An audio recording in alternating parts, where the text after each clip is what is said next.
প্ৰতিবেদন নপঢ়াকৈ নজনাকৈ আন্দোলন হৈছিল কোকৰাঝাৰত। প্ৰতিবেদনত কাকো অন্যায় কৰা হোৱা নাই। কোকৰাঝাৰৰ ঘটনা আৰু জনজাতিকৰণৰ মন্ত্ৰীগোটৰ প্ৰতিবেদনক লৈ স্থিতি স্পষ্ট কৰিলে মুখ্যমন্ত্ৰীয়ে। কোকৰাঝাৰত কেনেদৰে হিংসাত্মক ঘটনা সংঘটিত হৈছিল সেয়া দেখুৱাইছিল DY365। এই ঘটনাৰ বিষয়ে প্ৰশ্ন কৰা হৈছিল মুখ্যমন্ত্ৰী।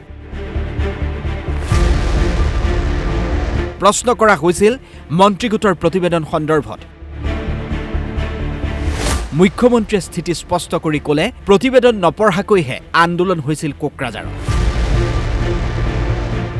এটা আপোনালোকে সিধা কথাত ধৰক, প্ৰতিবেদন দাখিল হৈছে 7টাত, আন্দোলন হৈছে 3টাত।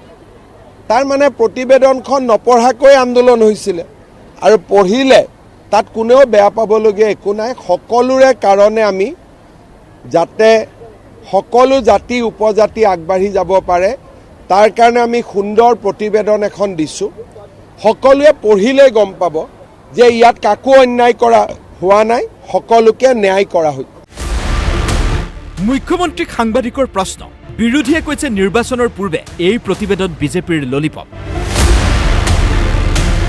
মুখ্যমন্ত্ৰীৰ প্ৰত্যুত্তৰ, সময়ত সকলো গম পাব।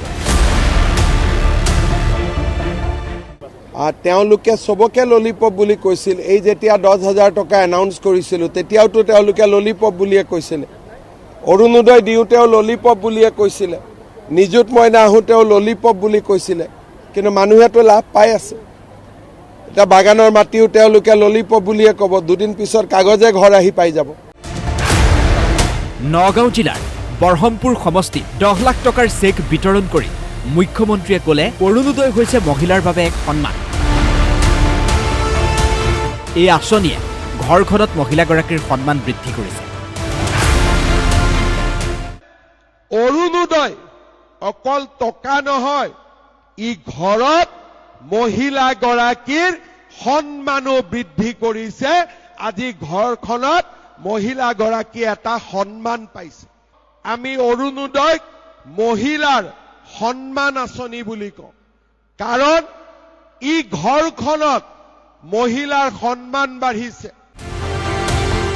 মুখ্যমন্ত্ৰীয়ে মহিলাসকলক উদ্দেশ্যি সুধিলে 10,000 টকাকৈ পাই মোবাইল ফোন কোনে কোনে কিনিব। এই 10,000 টকা পোৱাৰ পিছত কোনে কোনে আমি মোবাইল ফোন কিনিম? হাত ডাঙৰ। অকল বাইদেৱে কিনিব মোবাইল?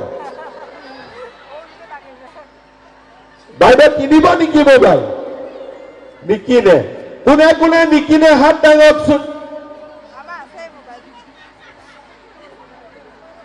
আচ্ছা, কোনেও মোবাইল নিকিনে, ঠিক আছে। মুখ্যমন্ত্ৰীয়ে ক'লে এই 10,000 টকাৰে কি কৰিব লাগিব মহিলাসকলে। এতিয়া যদি আমি মোবাইল নিকিনো, বিহু আহি আছে, কাপোৰ নিকিনো, আমি এই টকাটো ক'ত খৰচ কৰিম?